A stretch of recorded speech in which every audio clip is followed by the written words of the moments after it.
Hi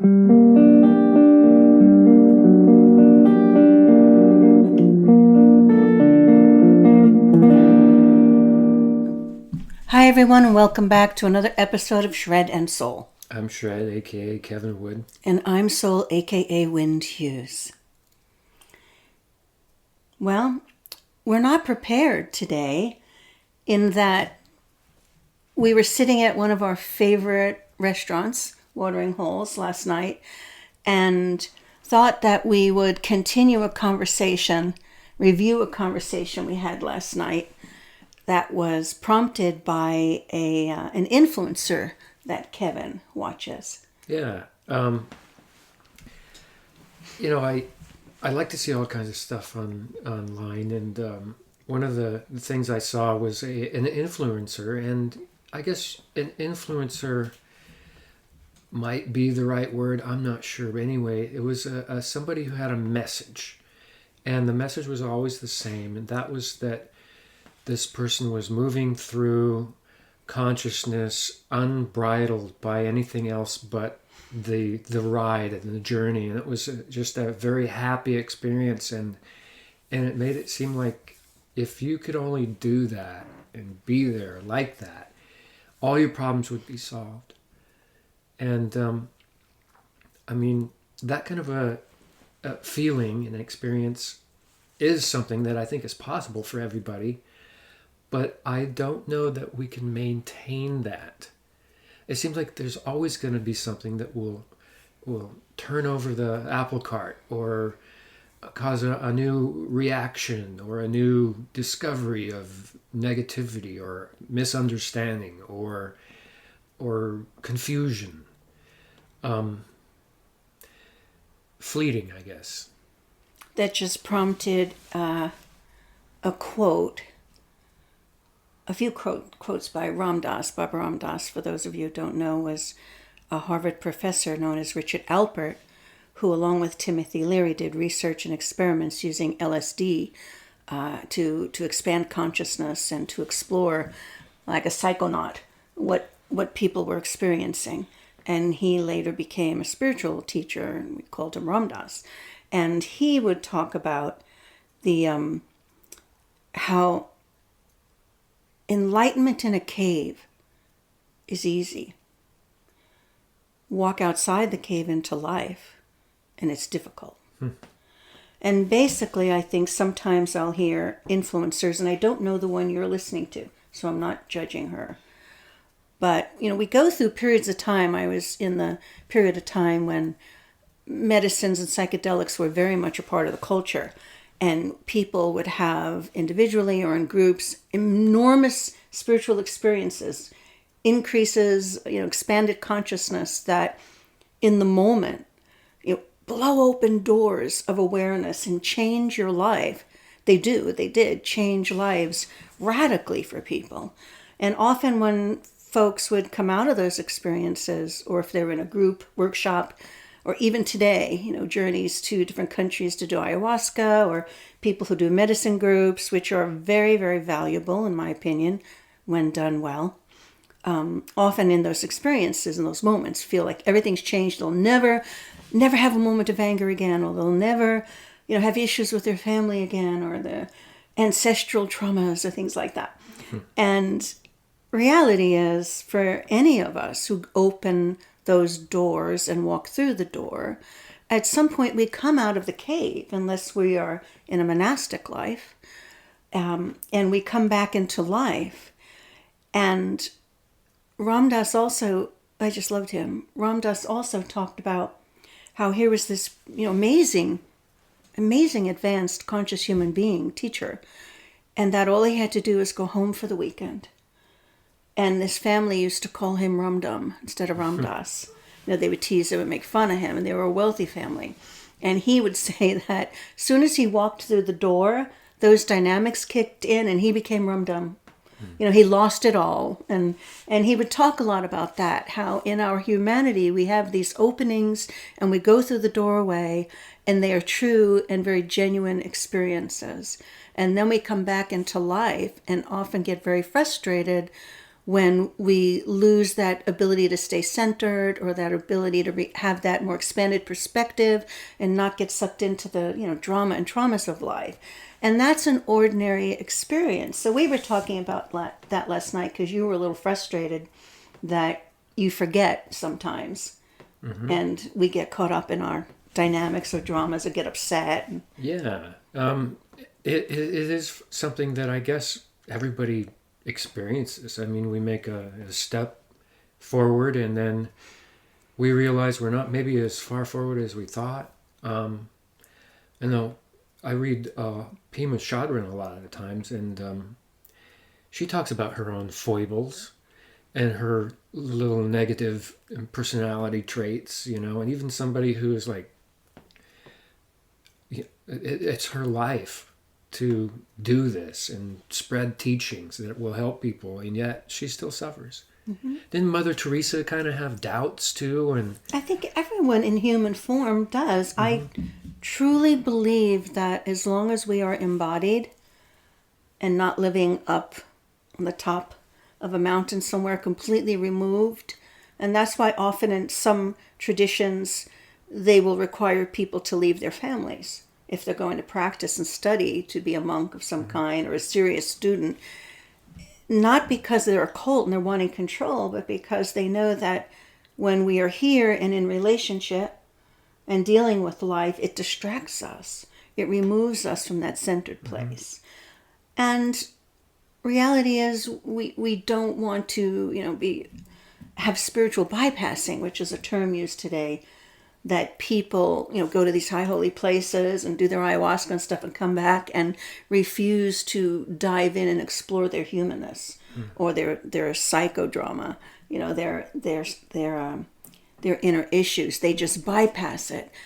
And there's a couple of sides of that, because I also believe that we have to move through each chakra, move through each level of our being, the way the energy moves up the body, and you'll see the caduceus, the medical symbol. It represents where it crosses the chakras. And if you see on top of that, there's the plume, and that's the kundalini rising. It's the energy or life force moving through there, and it comes up through each chakra, which has an associated emotion and associated organs and bodily functions, and you move and enlighten and awaken each of them to bloom on the top. So we have to move through each level of awareness.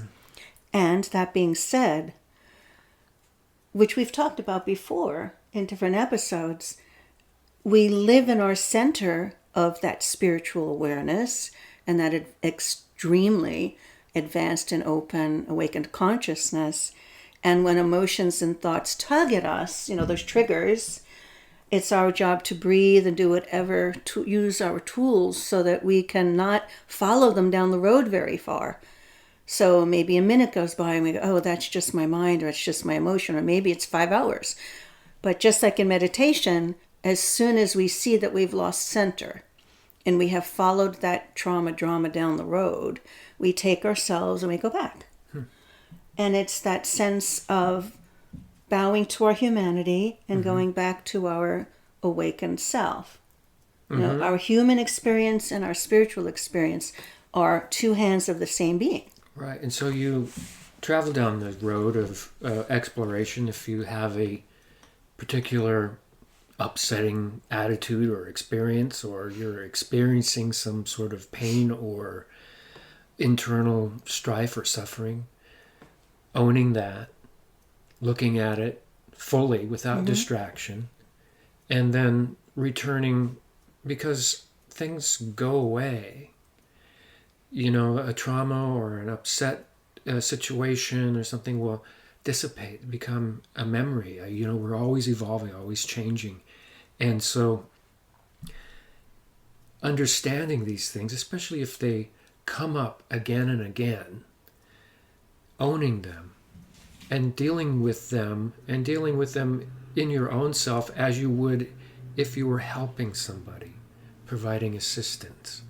When you have that frame of mind where you're tapped into some, cool conscious thoughts, you can review or see what you're doing in that light and have compassion for yourself. Even. Absolutely, compassion for ourselves. And, in humor, we have to have a sense of humor because this is a crazy place we live in. And I know that with us, well, for me, there are things that, come up repeatedly between us and in myself that I recognize so well, and I know the same for you.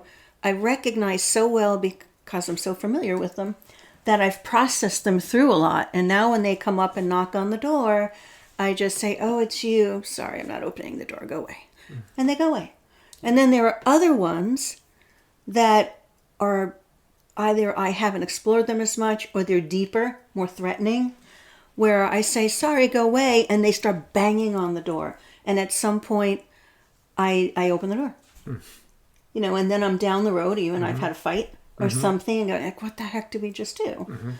And I know for me, some of them really can grab me, and others I'm very capable of nodding to and letting go. Yeah. Over time, it becomes easier to see and control and like disengage when you can really sense that your attitude or your identification or whatever you're doing inside is familiar, yet you're seeing it in a different light. I think it's a miracle when it happens immediately and you cure yourself of a particular identification, or you open yourself up to a new reality that is where you say, well, that idea, I don't need that anymore. I'm going to put that away. That's a little miracle in itself. It's also one of these things that over time you hit these little things and you find out and you get wiser. And as you go along and weed these things out. It's amazing though, once you have them weeded out, they tend to come back because they are kind of like weeds. Because they're weeds. And then what do you do? Yeah. Pull them or cover them with vinegar? Early on in this particular incarnation, my lifetime, I had these awakening experiences very, very young, and I described them in my book, like it was the ceremony, how we live it is the ritual. And, you go through that awakening moment, and you imagine, oh, I'm this high holy one now. I'm never going to have another human experience at all. I'm just so free. And then, you fall on your face. That's just normal. Ram Dass would call, God, he's on my mind tonight so much. He would call it having egg on your face. And it's such a good image. And, we have that and we fall, in a sense, on our face. And there we are, caught up in stuff. And I had, in my naive early years, this sense that once someone experienced a moment or lived fully in enlightenment on some level, that they wouldn't exhibit human behaviors and traits because they were just such high holy ones, Baba somebody. And I discovered that really not to be true.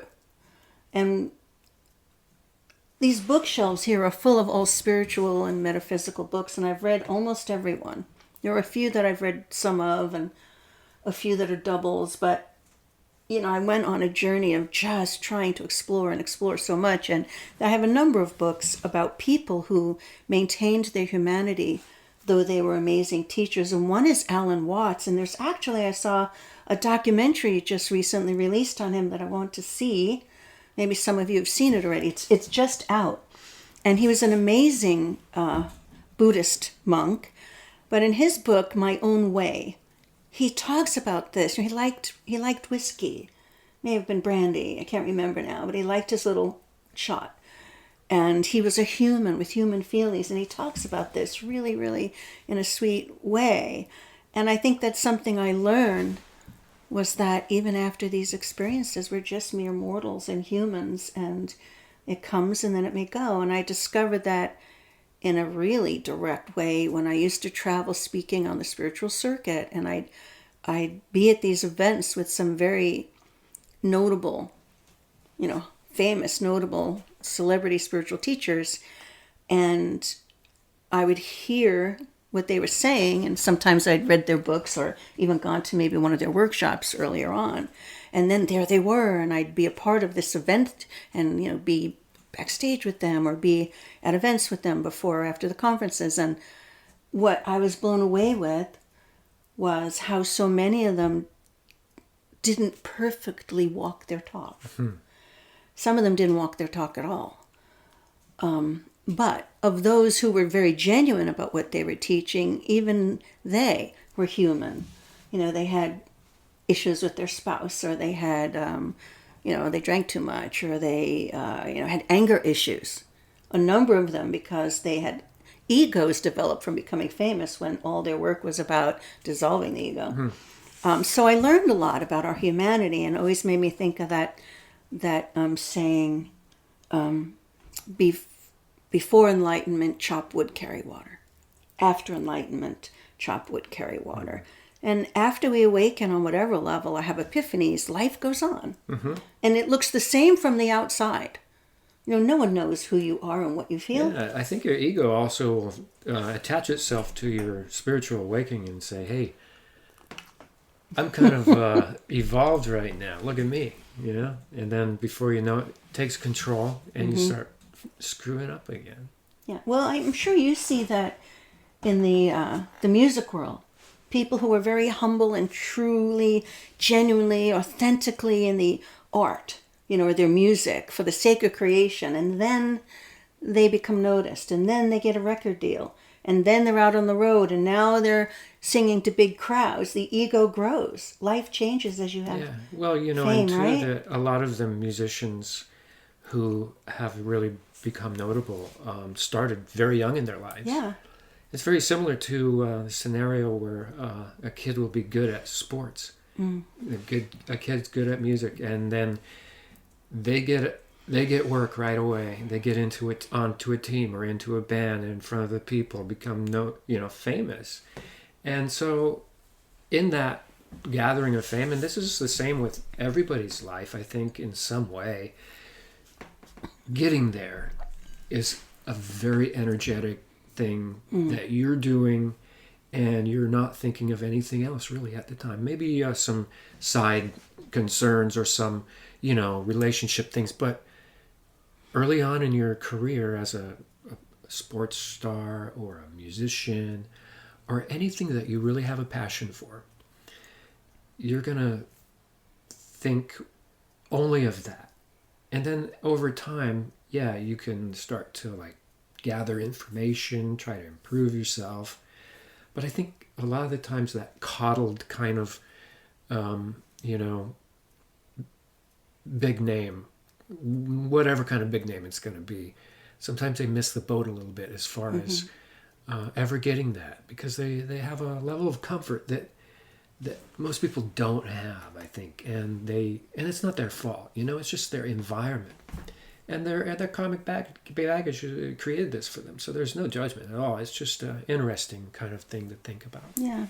And I guess it is a bit different than someone older who's cultivated a spiritual discipline and teaching and then seems so human. And I know of many teachers and students, students who've left their teacher because the teacher showed a moment of humanity.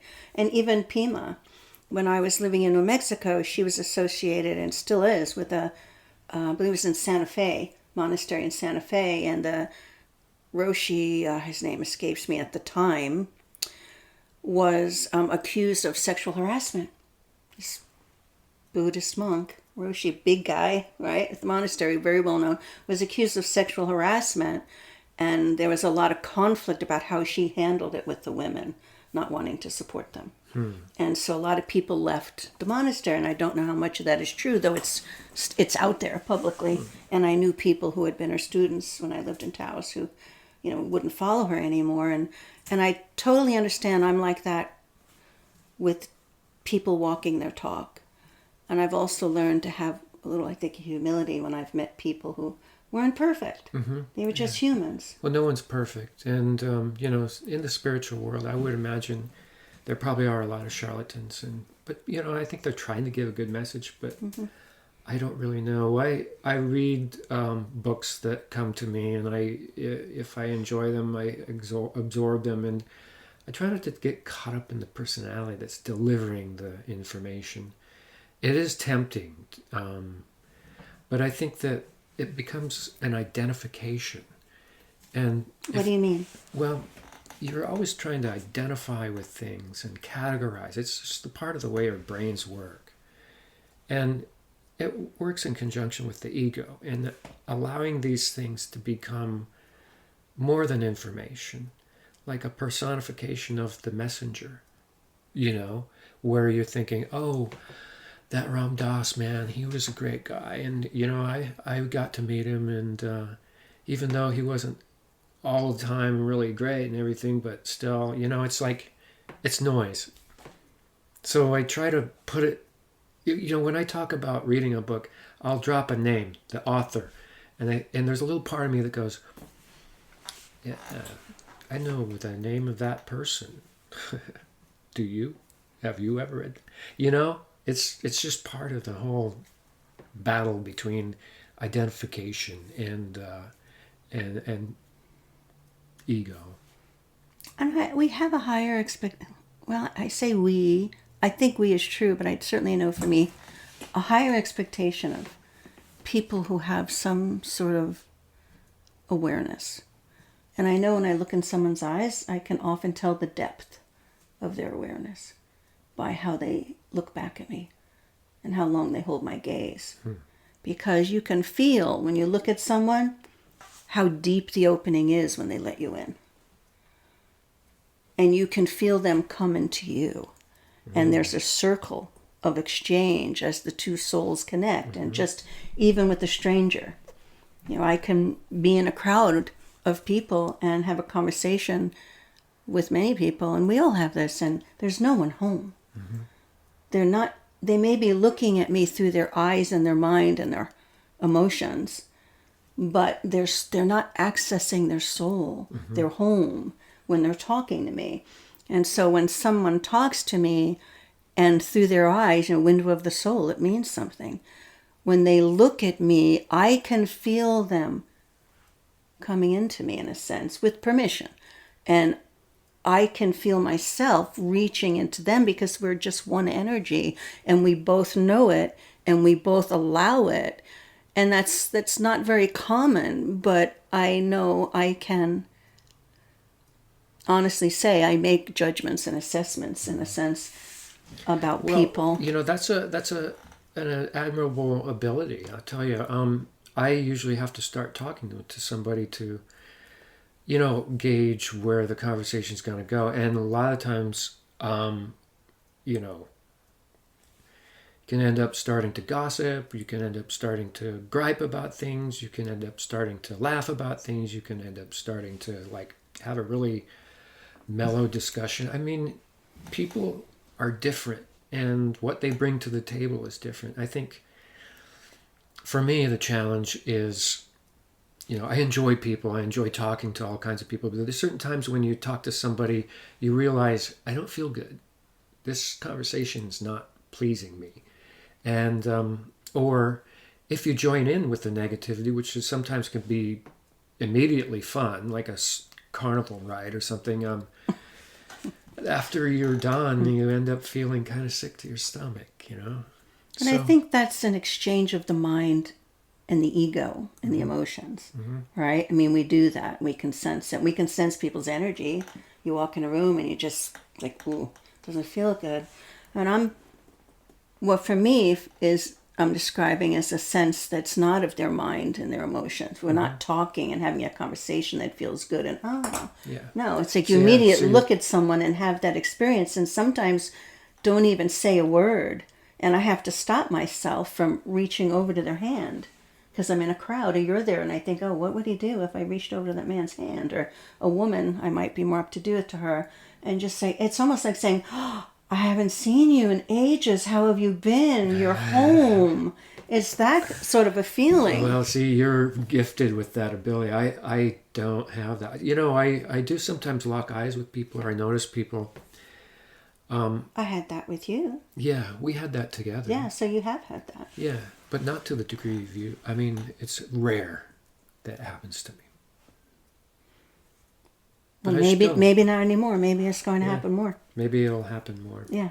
I have to get out of my comfort zone and actually talk to people who maybe if I don't seem threatening, it will be, okay. Maybe if you just looked at them in their eyes and looked to see if there's anyone home and not say a word. Yeah. It's like knock on their door. And with they're your calling the 911, right? This man is staring This at me. guy's freaking me out.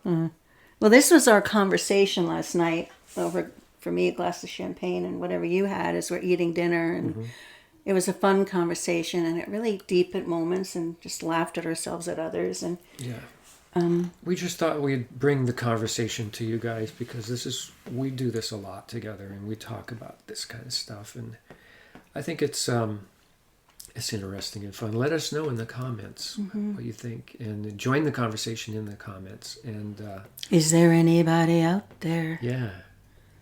Hello. Tell your friends to subscribe.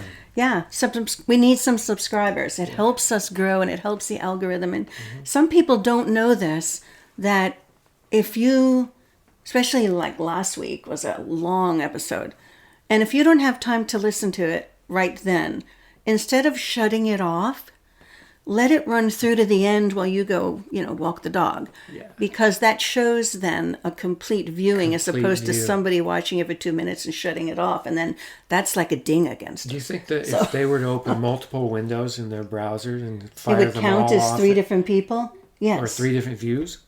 I would think it was. I don't know if they're logged on to a different maybe Gmail or, logged on to the same YouTube account. No. Account, yeah. But yeah, that would be great. These are ways you can help us, because we love doing this, and hope you enjoyed last week. Like I said, it's a long one, but watch it in parts if you need. But for the first time, keep it going. Into individual hour episodes. Yeah, afterwards we felt, that was a long one. We could have talked about one of them for 20 minutes. All right. Okay. So thanks for being here. See you next week. We'll catch you later.